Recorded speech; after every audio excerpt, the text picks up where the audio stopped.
धैले बानी आज ले तोहार फोटो आज ले तोहार फोटो करे जवाब में धैले बानी आज ले तोहार फोटो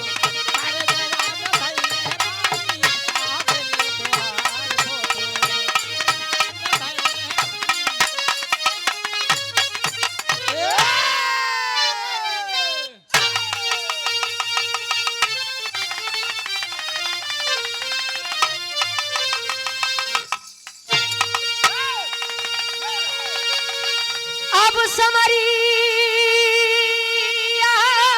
रे राम रे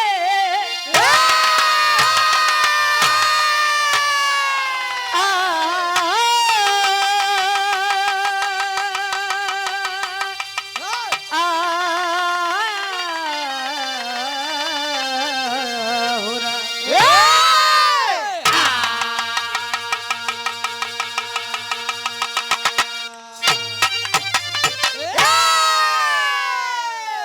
वीर होते कैसे किस लिए किसी का इतिहास गाया जाता है और एक बात जान लीजिए इतिहास उन्हीं का गाया जाता है जिनके अंदर बगावत करने की क्षमता हो और बगावत सब नहीं कर सकते वीरताई सदैव खून में पाई जाती है कोई चाह ले कि मैं जाके वीरताई दुकान पे खरीद लूं तो क्यों खरीद ले का नहीं खरीदे मर्द हमेशा पानीदार अच्छा लगता है चाहे वो पहले के मर्द होखे चाहे वो आज के मर्द होखे पानीदार के मतलब जानो थे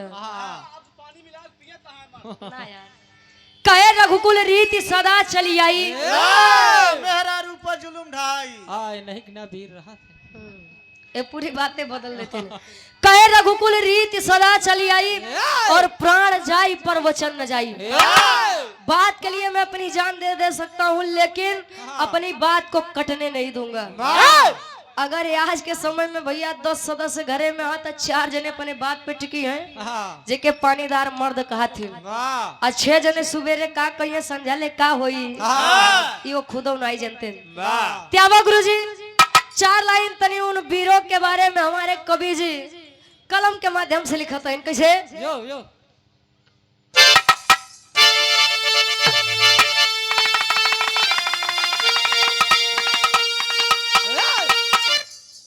तो अरे जंग के जोहर कबरदा बिगुल जंग में रंग लाती थी लोरिक की थी जब जवान रक्त की बूंद में खून है खून का अरे लोरिक के लइका या भोरिक की कहानी अरे की छाती पे गर्जन करे सर्वदा बोला या भोरिक माँ क्यों न पिंडदान हुआ अरे मजरी कहे गुलामी न मंजूर मुझको करे हकी यदा वो ही बलवान हुआ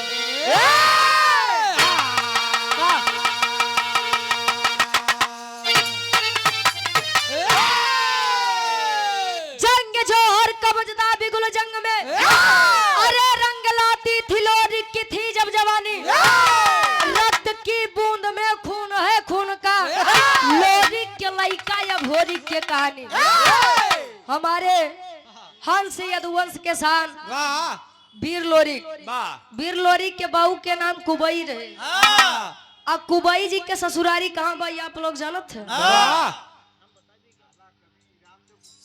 अच्छा झाला कवि जी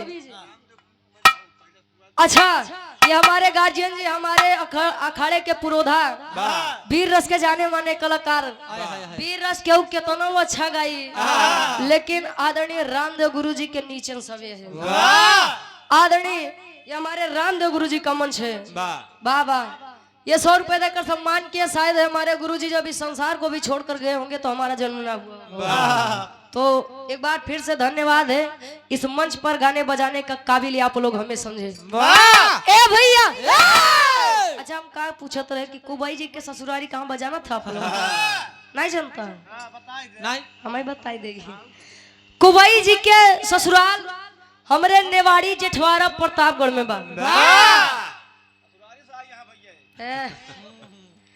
कुबाई जी के धर्म पत्नी के नाम माई खोइलन रहे। अब खोइलन जी के नाम से हुआ एक धाम बा जेकर नाम खोइलन धाम बा। कुबई जी के लड़का वीर लोरिक और माई मजरी के बीच में एक लड़का जेकर नाम वीर अभोरिक बताया गया। हमार कहानी आ रही से रही आ कहानी में कईयो मोड़ मिली ते आप लोग तनी विचार करी है। हाँ हो काफी मोड़ बात तनी तनी समझे चले ना आ देखा एक साथे दुई काम न करिया नहीं तो झंडू बाम हो जाबा। ठंडी में सब कमर में लगा ले तो लोरिक जी के घरवा गढ़गौरा में ए भैया अब वही तो हम बताए कि गढ़गौरा में वीर लोरी का मजरी जी के बीच में एक लड़का जेकर नाम अभोरिक बताया गया। ए भैया त्यावा तनी यार एक मिजाजी गजल लगत बा कोनो आशिक अपने मासूका बदे कहे का कहे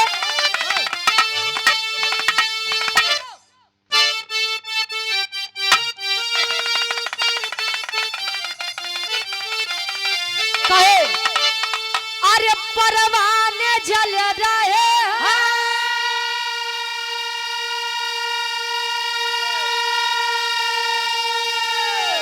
अरे परवाने जल रहे हैं तेरे इश्क में तमाम। अरे परवाने जल रहे हैं तेरे इश्क में तमाम। जानम आए अरे जानम जरा इसी आग में अरे जानम जरा इसी आग में अरे खुद को जला के दे जानम जरा इसी आग में खुद को जला के दे जानम जरा इसी आग में खुद को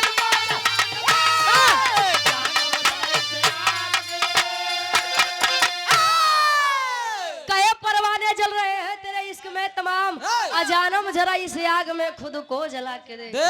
लेकिन वीरों के बारे में वीर चाहिए तब के होखे वीर चाहिए आज के होखे उनके खातिर एक लाइन कैसे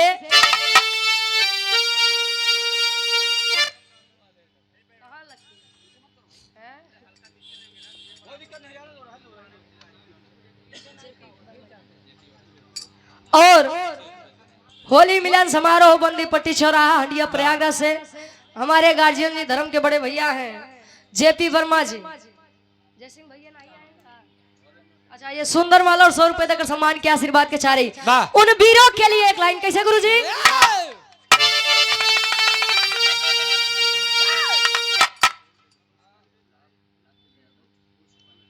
गुलाब चंद यादव जी जो कि पूर्व सपा नेता है बैरी परमा से 100 रुपए देकर सम्मान के आशीर्वाद के चारे कहे अरे बोला है वीर बघेला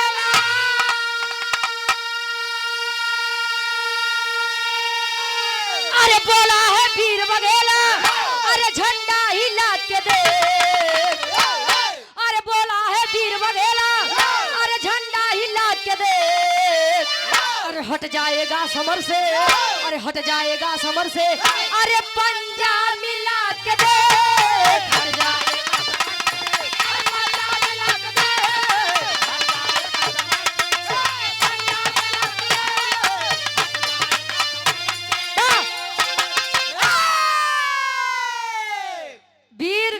सदैव सामने से वार करते हैं ना कि पीछे से वार करें। अरे पीछे से वार करो थे गुरुजी ए भैया हमरे बिरहा के कहानी के शुरुआत कभी जी हारे से लेते हैं जोहरी छम लगत बा कैसे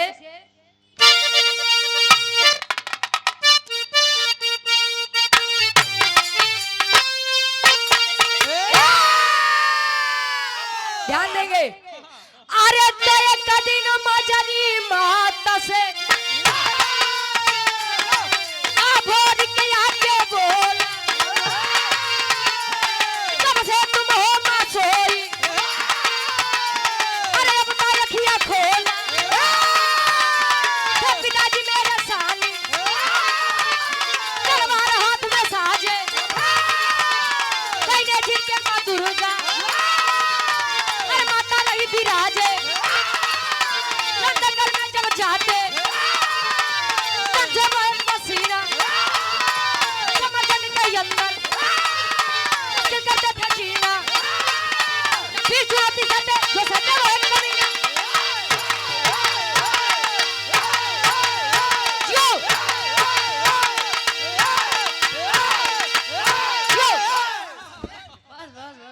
ए वीर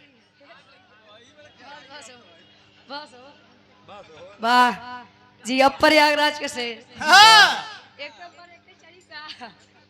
आदरणीय हमारे गार्जियन जी महेश यादव जी बनपुरवा से समाज सेवी है, 100 रुपए देकर सम्मान के आशीर्वाद के चाह रही। वाह ला राहुल भैया बड़ी मेहनत कर, हाथ तो ले लिया। ए भैया कहानी के तरी ध्यान दा, आशा नहीं पूर्ण विश्वास बा कहानी शीशा के जैसा साफ होई।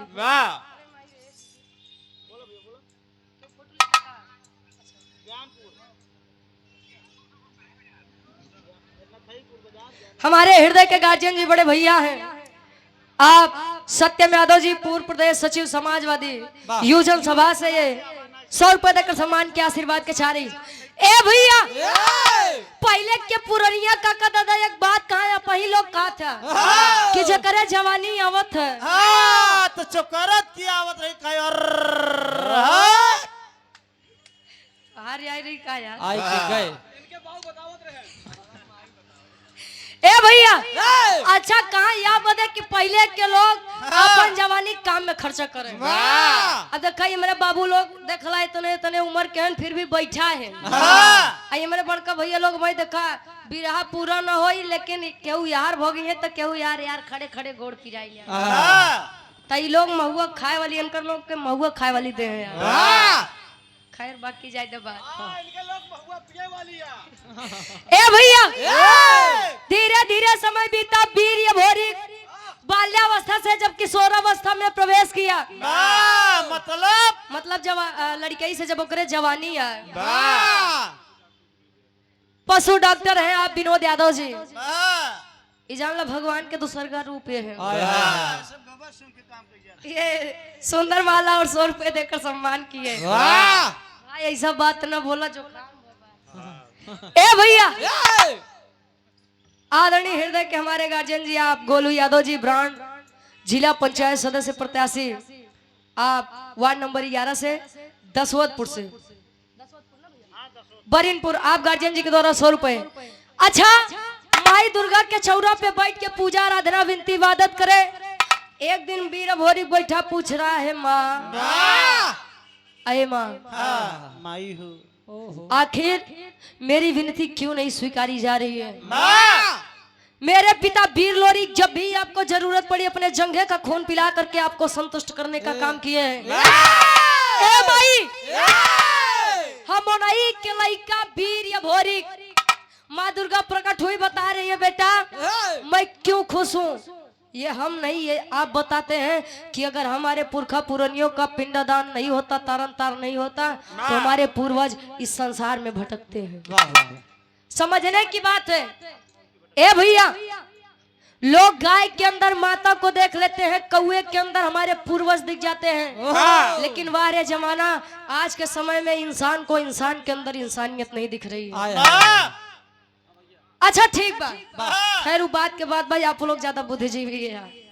आया जब माई दुर्गा इतनी बतिया बताई कि तुम्हारे पिता वीर लोरी की आत्मा भी भटक रही है बेटा, पिंडादान नहीं हुआ। आया गढ़गौरा में माई मजरी से पूछे माई मजरी बतावत बा का बतावे गुरुजी, एक लाइन गीत लगत बा।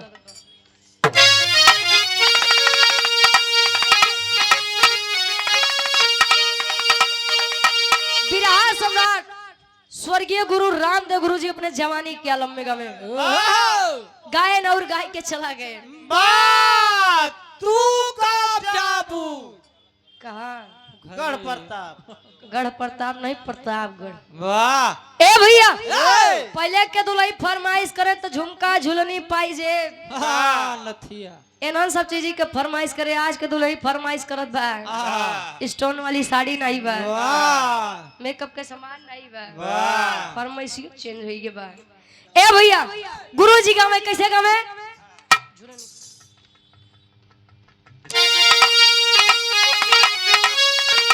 अरे त झुलनी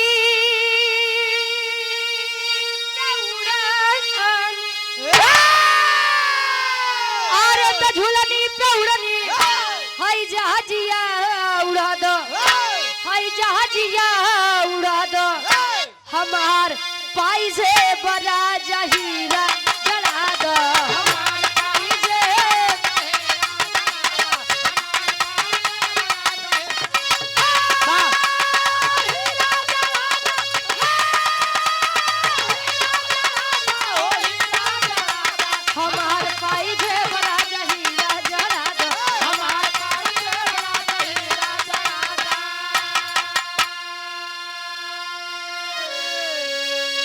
मजरी बताए बेटा कि पिंडदान तो कर दिया जाता, लेकिन उस समय तू बहुत छोटा था बेटा।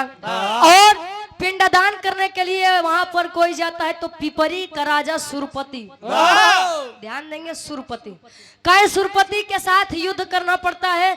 और बेटा आज तक रिकॉर्ड है, कोई उससे पार नहीं। युद्ध में कोई जीत नहीं पाया। अरे माँ,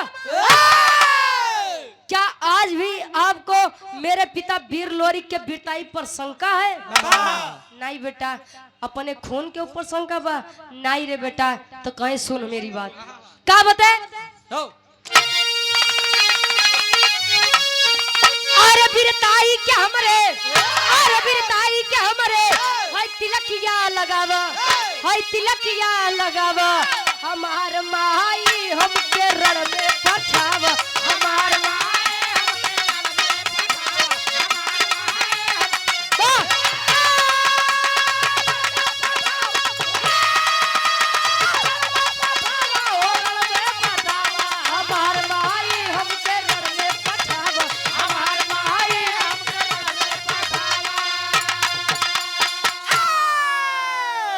श्यामधर यादव जी ठेकेदार साहब, ये दसवतपुर से 100 रुपए देकर सम्मान के आशीर्वाद के चाह रही कहे।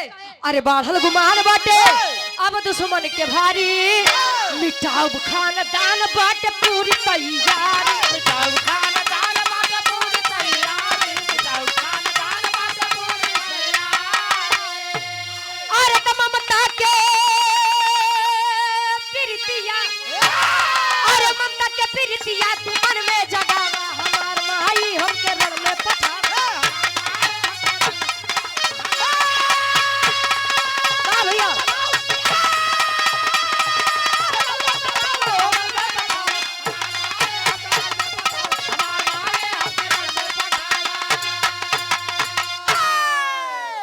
ए भैया। अच्छा, तिलक कई प्रकार का होता है। एक तिलक पूजा पाठ करने के बाद सबके बातें छोड़ा, हमरे गुरुदेव खुद ही लगाए हैं। कितना जने तो नहाए धोए बिना लगाए लेते हैं गुरु जी। चल दे बेचारू हरे। ए भैया, एक तिलक विजय तिलक होता है। कोई भी किसी भी क्षेत्र में जाता है तो यही सोचता है कि प्रथम विजय का तिलक मेरे मत्थे पर लगे। तीसरा विजय तिलक शादी ब्याह के पहले चढ़ा था, बर्बादी की शुरुआत वाली। तोहार भव की नाई इनके होई के बाद दूसरे के डेरवावा था। लालता प्रसाद यादव जी संसारपुर से 200 रुपए देकर सम्मान के आशीर्वाद के चारी। ए भैया, माई मजरी से आशीर्वाद लेके ये भोरी काया कहाँ? वही काशी बनारस के धरती पर, जहाँ आप लोग कहते हैं कि काशी की धरती भगवान भोलेनाथ के त्रिशूल पर टिकी हुई है। आया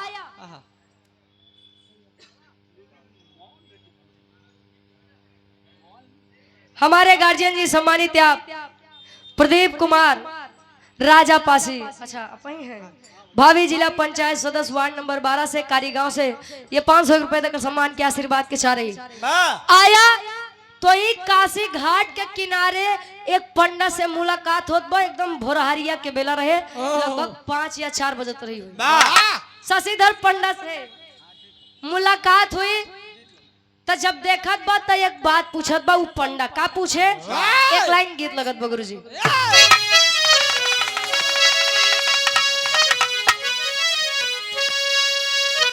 क्या बात है?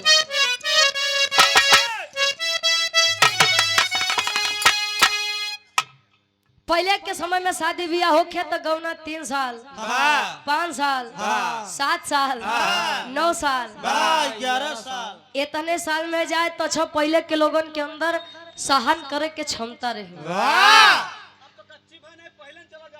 बस यार, इतना खुल के ना बताओ करा। ए भैया, फिर भी आज के समय में शादी ब्याह होत बा तो सीधे विदाई करा। पहले के समय में जब गौना के दिन पड़े तो बेचारी दुल्ही डराए कि हमका सास ससुर कैसे मिली है, हमका हमार दुल्हा कैसे मिली। आज के समय में तो सास ससुर बेचारे डराते हैं, हमका दुल्ही कैसे मिली, पतो कैसे मिली, पता ना महीना 6 महीने साथे रहाई दे कि नहीं रहाई दे। अच्छा, एलसी से ज्यादा तो भैया बाबू लोग डराते हैं, पता ना महीना 2 महीना जिए दे कि हाँ कि डाले कंडाले में। हाँ ए भैया अभी ज्यादा नहीं, एक हफ्ते की बात है, अम्बेडकर नगर में 45 साल की महिला थी, उसके 5 बच्चे थे। पति के अलावा भी उसका बाहर अफेयर था। पति को जानकारी हुई, अफेयर मतलब पति के अलावा भी बातचीत कहीं और होती थी।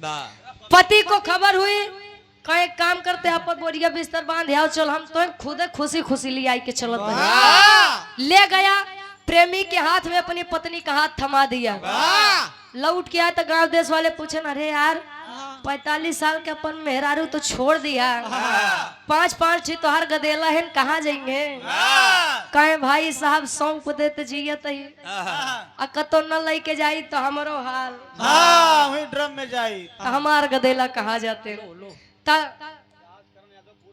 राजकरण यादव जी पूर्व प्रधान साहब हमारे बाबूजी के द्वारा 100 रुपए आशीर्वाद के चाह रही।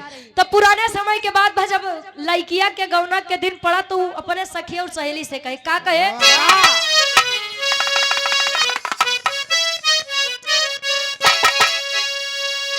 अरे जब से गवनवा के, अरे जब से गवनवा के दिनवा धराई, अरे जब से गवनवा के दिनवा धराई, रतिया न नींद आवे देह पियराई, जब से गवनवा के दिनवा धराई,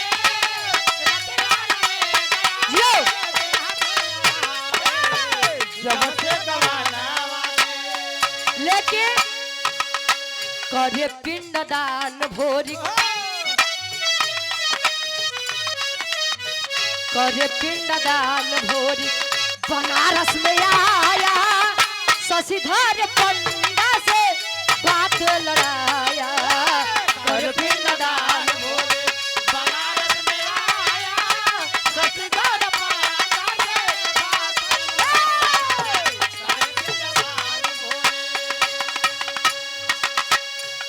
आया। मुलाकात हुई शशिधर पंडा से, अच्छा यही है दुनिया साहब। शशिधर पंडा से मुलाकात हुई, वीर भोरी को देखा, पूछा बेटा बेटा इतनी सुबह सुबह इस घाट पर कोई बात है क्या? कहे बाबा मैं गढ़गौरा से चलकर आया हूँ, मेरे पिता वीर लोरी, लोरी के नाम सुने शशिधर पंडा कहे हो बेटा बहुत बढ़िया वीर थे बेटा, और प्रमाण मिलता है कि आज तक तेरे पिता के सामने अच्छे अच्छे वीर नहीं टिके। जो पंडा आज उन्हीं की तारीफ कर रहा है, यही पिंडदान का नाम सुनते ही पीछे हो गया। ए बेटा तू अब चाहे लोरी के लइका हुआ, तारे जिंदर के ए भैया, लेकिन पिंडादान मैं नहीं करवा पाऊंगा। कहे क्यों? कहे जाए दे बेटा, बे तोर खेले खाए के उम्र बा, अबे खेल अखा नहीं तते हूँ जाबे तेरे साथे शशिधर पंडा जी है। तब कहे का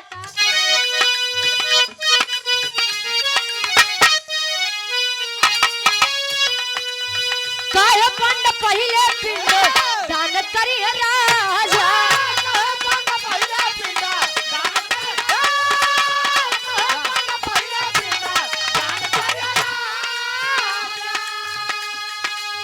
जबरदस्ती करबा बच्चा रण में मारा जाबा, जबरदस्ती करबा बच्चा रण में मारा, जबरदस्ती करबा बच्चा रण में मारा जाबा, जबरदस्ती करबा बच्चा रण में मारा जाबा। तब सुन के खबर भोरी, सुन के खबर भोरी कर में गुस्सा आया, शशिधर पंडा से बात लड़ा।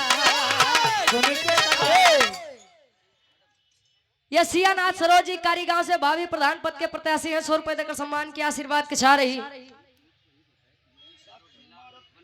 योगेश यादव जी ढेला बनपुरवा से 100 रुपए आशीर्वाद के चाह रही। वीर भोरी के तनी बतिया सुनाए भैया, निकाल के तलवार गर्दन पर रख दिया। पिंडादान करवाओगे कि नहीं करवाओगे? बोल सारे करवाओगे कि नहीं करवाओगे? मनीष यादव जी नथईपुर से ऋषभ मोबाइल शॉप गोसाई बाजार से 100 रुपए देकर सम्मान किए।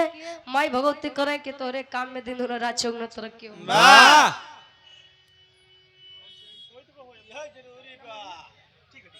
अच्छा फोटो खिंचवाने के लिए अच्छा यही है मनीष यादव भैया। वैसे खैर है आप लोगों के बड़ा फायदा हुआ रोज नए नए मोबाइल लॉन्च हो।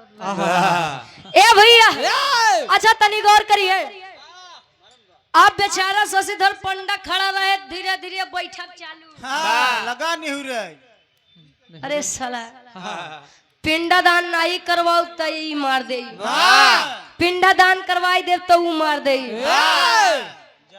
ए राम आगे कुआं पीछे खाई जब कौने ओरी हम जाई। अकोढ़ा से महेंद्र कुमार यादव जी हमारे बाबूजी के द्वारा सुंदर माला 100 रुपए। अच्छा ये भैया डर के कारण शशिधर पंडा पिंडादान करवा दिया। पिंडादान तक बात अब बिहार समाप्त बा। राम गोपाल यादव जी महाराज जी अच्छा राम गोपाल गौड़ जी महाराज जी हमारे 100 रुपए देकर सम्मान किया। और ये 100 रुपए सियानाथ सरोजी कारीगांव भावी प्रधान पद के प्रत्याशी हैं कैलाश यादव जी ग्राम संसारापुर से आशीर्वाद के चाह रही। ए भैया अब पिंडादान वाली बात यार खत्म। अब एक छोड़ा अब यार शशिधर पंडा वीर भोरी का आपस में बैठ के विचार करते हैं वार्तालाप करते हैं। यार पिपरी के राजा सुरपति के खबर चली। ए भैया हजारों की पलटन सजा करके घोड़े पर सवार आ गया कहाँ यही बनारस के धरती पर। अब शशिधर पंडा लगे बेचारा हिले कहीं जा सर तू तो जाबई करबा हम लेके जाबा कहीं बाबा तू तनी रुका रहा पहले जौन होई वीर अभोरी के होई ओकरे बात तोए होई। चल दिया तेरी के भाव में कभी लिखत है।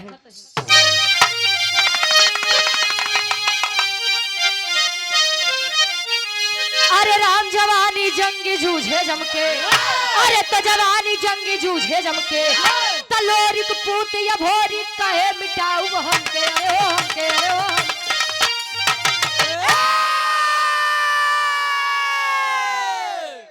लोरी पूत भोरी कहे मिटाऊ हमके जवानी जंगी जूझे जमके। हम का मतलब आवा सरऊ आ जाए तो तुम्हें पता लागे लोग कुकुरन के फौज लाई के बड़का वीर बनत रहे।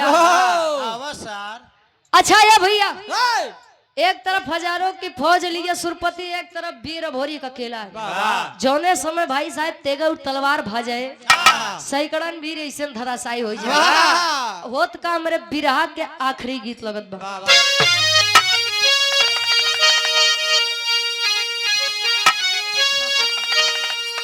अरे त सासू मार तनवा अरे सासू मार तनवा आइनो नदिया मारे तनवा रे तनवा आई हो मारे कि तनवा आई हो मारे त हमरे भैया के सरवा रे तनवा आई हो मारे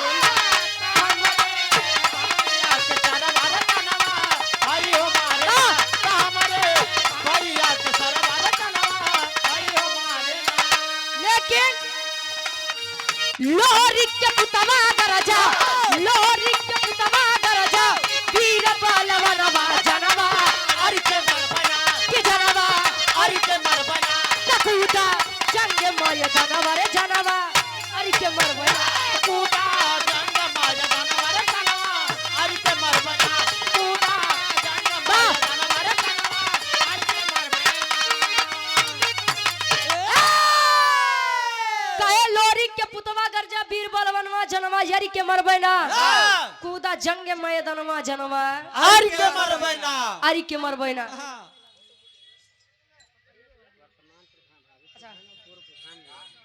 हमारे हृदय के गार्जियन जी जो कि भावी प्रधान पद के आप प्रत्याशी हैं प्रेजेंट टाइम में और पूर्व प्रधान यहाँ पर रह चुके हैं। हमारे अवध कुमार बिंद जी पूर्व प्रधान जी 500 रुपए देकर सम्मान के आशीर्वाद के चारी।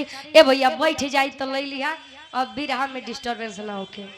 हाँ बैठ जाए तब खींचला कोनो दिक्कत नहीं बा हाँ। ए भैया अच्छा वीर ये भोरी जब तेगा तलवार भाजे तो छप धीरे धीरे करते करते भैया डबलू गुरु जी मारत काटत काटत मारत मारत काटत मारत काटत मारत काटत मारत काटत बस अरे बस नागमड़ी लाइन के मन बका ए भैया अच्छा धीरे धीरे अब 150 के फौज बैठी बची तो जे बच्चा लगे सुरपतिया के मने मन गरियावे ये करे सारे के चक्कर हाँ बस सुरपतिया तो मान लो वो लोग गुस्सा में कहे ओकर नाम सुरपति रहे लगे मने मन गरियावे कहां सारे तोरे चक्कर में हेरन त गबई भन हम न जा जा सार तुहई मरवावे अब जे बचा बेचारे लंबा लंबा लेट गए कैसे ही जाने कि मर गया है अच्छा पहुंचा सुरपति के पास वीर भोरी पकड़ के कॉलर नीचे खींच लिया उधर उदार उदार तेरी बहनी यार वहां तक कहां पहुंच जाता है यार अच्छा नीचे खींच लिया मोहे में करिखा पोताई के गदहा पे बैठाई के बनारस के ऐसा कोनो कोना नहीं बचा जहाँ सुरपति के घुमाए न हो एक गली छोड़ के कवन गली हो धोबी घाट धोबी घाट का छोटी लादी के ढोवर तो वह समय में कई गदहा मिली का जनसंख्या कम रही ए भैया अच्छा ठीक बा इतना हुआ तीनों लोग बैठे तो सुरपति के एक बिटिया रहे अब देखा अब लड़ाइयों समाप्त बा अब इहो के हर छोड़ दा पिंडदान हुआ लड़ाई हुई अब तीसरा मोड़ विराह में सुरपति की एक बिटिया थी जिसका नाम केवला पतिया बताया गया केवला पतिया बिरताई वीर भोरी के बिरताई पर पहले से ही प्रसन्न थी अब जब इतना देख ले लाई जा उठाई अरे भाई का चाहत थे अब लोग रहे नहीं हमारे गार्जियन जी मुन्नी लाल यादव जी प्रधान पद के प्रत्याशी अच्छा नहीं मन बतू 151 रुपए देकर सम्मान किए आशीर्वाद के चाह रही हमें हार सम्मान करके लौटाए हार लौटाए दा भाई अब जाए दा पैसा के गंधा थोड़ी ए भैया केवला पतिया अब तो देखना चाहती थी आखिर वीर भोरी है कौन अब केवला पतिया के एक अंदर बड़ी खासियत रहे वो जादू के विषय में बड़ी जानकार रही आइस तो पूछत बा अच्छा मेहरारू के आदत होते हो इशारा में बड़ी बात करत थे शशिधर पंडा के देखे तो पूछत बा बाबा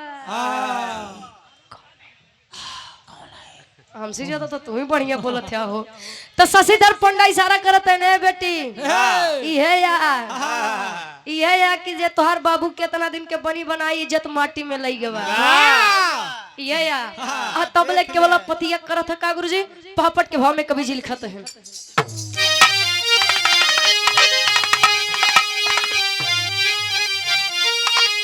अरे तो आई केवल पतिया बन हसीना जीना मुश्किल बा अरे तो आई केवल पतिया बन हसीना जीना मुश्किल बा तब बाप का इज्जत भोरी काहे छीना जीना मुश्किल बा बाप का इज्जत भोरी का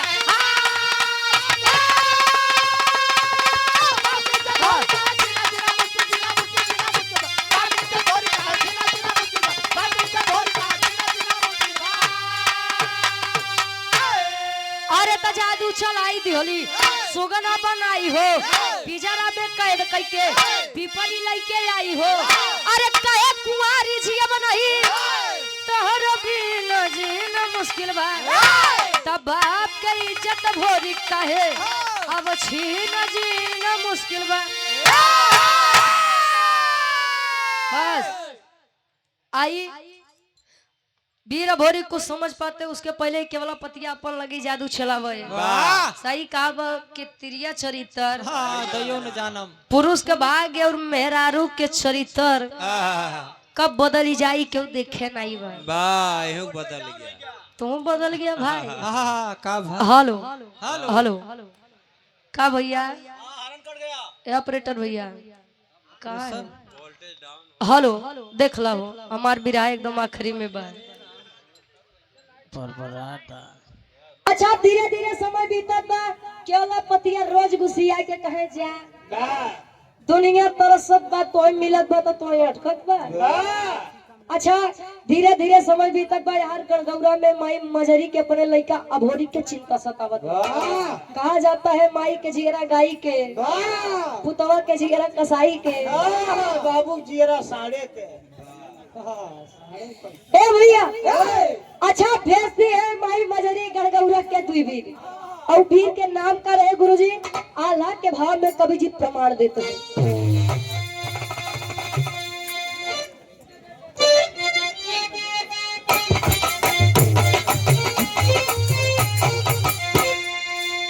आप जोखन यादव जी प्रधान जी उमरपुर से 151 रुपए आशीर्वाद के साथ तड़पेली मजरी माता गौरा के नगरिया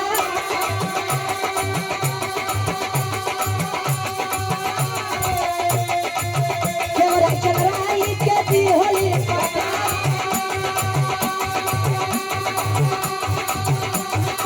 धीरे धीरे आई गई काश के भरोसे जा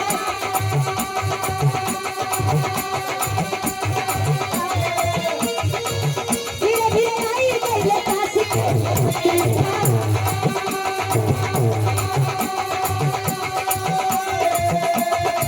ससी धर पड़ता हो गई बेटा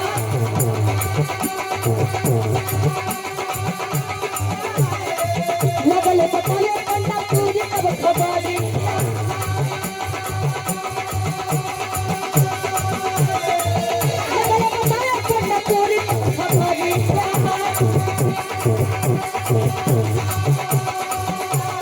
चलो पकड़े हो घोड़ी सुगना बना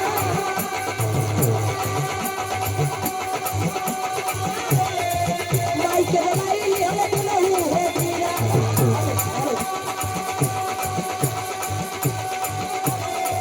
माई के बनाई हम दुल्हू हो वीरा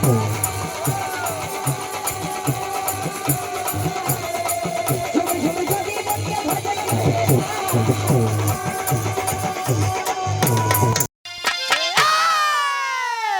हेलो ए भैया गणगौरा के दुई वीर जेकर नाम देवराई और चमराई बताया गया आए बनारस के धरती पर शशिधर पंडा से मुलाकात हुई कहे बाबा बाबा गौरा से कोनो वीर आए रहा का कहे हाँ बेटा बहुत अच्छा वीर था लेकिन बड़ा गलत हुआ उसके साथ क्या हुआ कहे सुरपति के बिटिया केवला पतिया अपने जादू से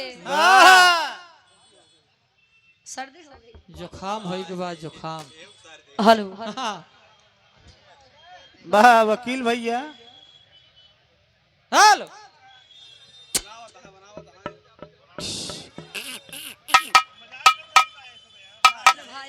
चाहे वो सुरपति को हरा तो दिया लेकिन सुरपति की एक बिटिया आ करके पिजड़े में कैद करके लेकर गई वीर अभोरी को। अब पिजड़ा में कहाँ से हो ये भाई कह रहे बेटा सुगना तोता बना के लेके गया।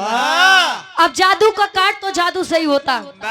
जमुनी माई का बोलाए जोगी के रूप धारण करें अंदर तेगा तलवार लेहन जरूरत पड़ी तो काम ही आइए चल दिए।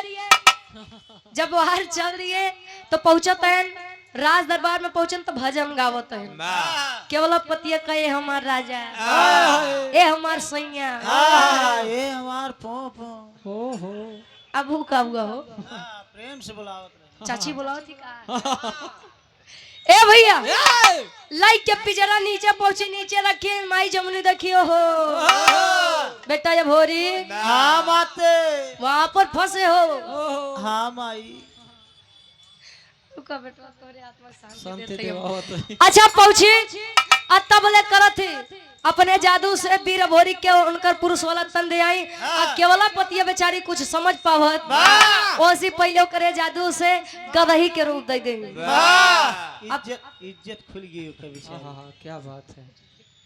केवला पतिया जब बेचारी गदही बन के अपने बाबू के बगलिया खड़ी बा मुड़ी लटकाइल है बिना कपड़ा के बा हिचो हिचो रही ए भैया अच्छा जब अपने पिता अच्छा एक बात है जो पिता अपने पुत्र और पुत्री में कोई अंतर नहीं करते वो पिता हकीकत बात यह है अपनी पुत्री से अपने पुत्र से ज्यादा प्रेम करते हैं। अच्छा ओकर बाबू जब अपने बिटिया के हालत देखे तो लगे बेचारे रोवे गवे हाँ लजाक मुड़ी तो पले मुंह तो बैठ गए जमुनी जी के सामने और कहा थे का कहे आखिरी भाव खड़ी के भाव में कवि जी लिखा था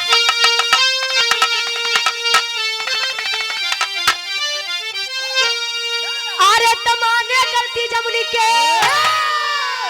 अरे तमाने गलती जमुनी के हई चरनिया धई के अरे तमाने गलती जमुनी के हई चरनिया धई के हम आई भाई तू बहिनी वचनिया कही हमार भाई तू बहिनी वचनिया हाँ ये हमार भाई तू बहिनी वचनिया कही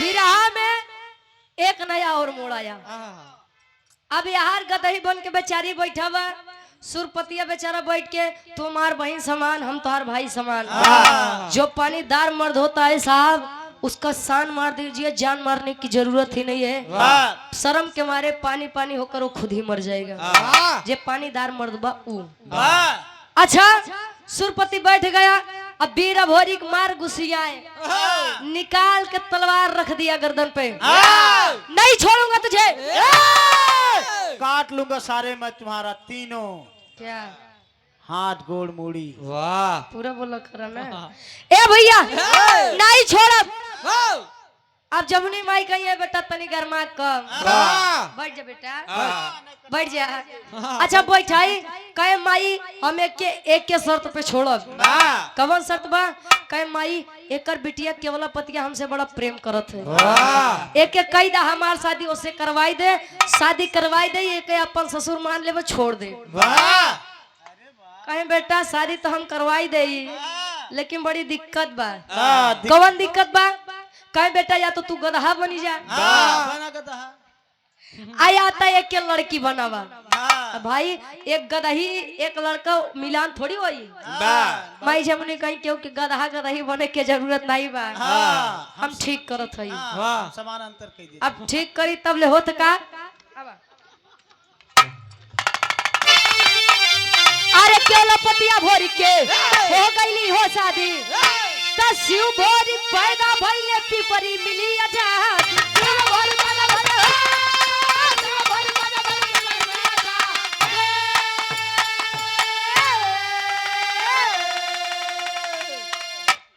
आकाश नमो नमो मालिक सेठपुर पूर्व प्रधान मलप सुंदर माला 100 रुपए तक सम्मान के आशीर्वाद के चारी कहे अरे तेरे अपने घर आए हाय दुल्हनिया लई के अपने घर आए हाय दुल्हनिया लई के हम आई भाई तू बहिनी वचनिया कही केवला पतिया भोरी की शादी हो गई गणगौरा वापस से आए धीरे धीरे समय बीता ए भैया दोनों के मिलन दोनों के सहयोग से एक बच्चे का जन्म होता है जिसका नाम शिव भोरी बताया गया हमारे बिरहा में लोरी जी के पिंडदान भाई अभोरी जी और सुरपति में झगड़ा भाई साथे बियाह हो गया अब बियाहे के बाद जन्म हो गया कुबई के लड़का वीर लोरी के लड़का वीर अभोरी के लड़का शिव भोरी ये मेरे कहानी के शीर्षक रहे लोरी के पिंडदान और अभोरी की शादी आखिरी में खानदान के परिचय बा गुरु बिहारी गुरु गणेश गुरु रामलाल मुर्बा का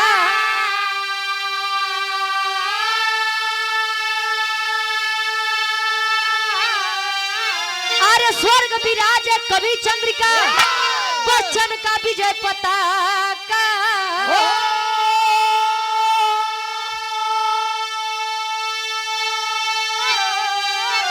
अरे जवानी जंग जूझे जम के अरे जवानी जंग जूझे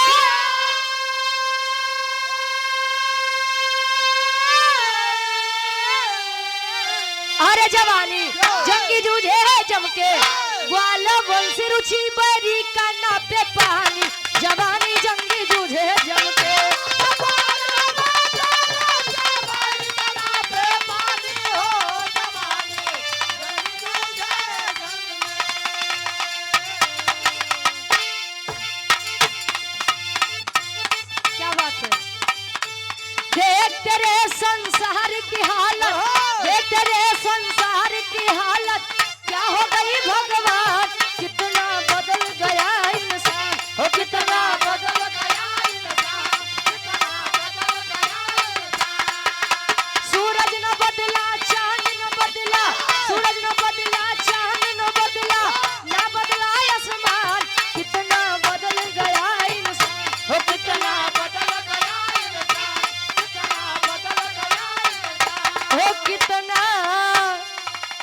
बदल गया इंसान।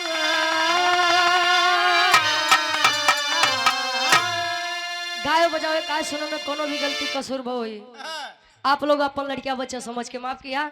और ये आप पशु डॉक्टर विनोद यादव जी पकड़ी कला से भदोही से हमारे गार्जियन जी के द्वारा ये 100 रुपये आशीर्वाद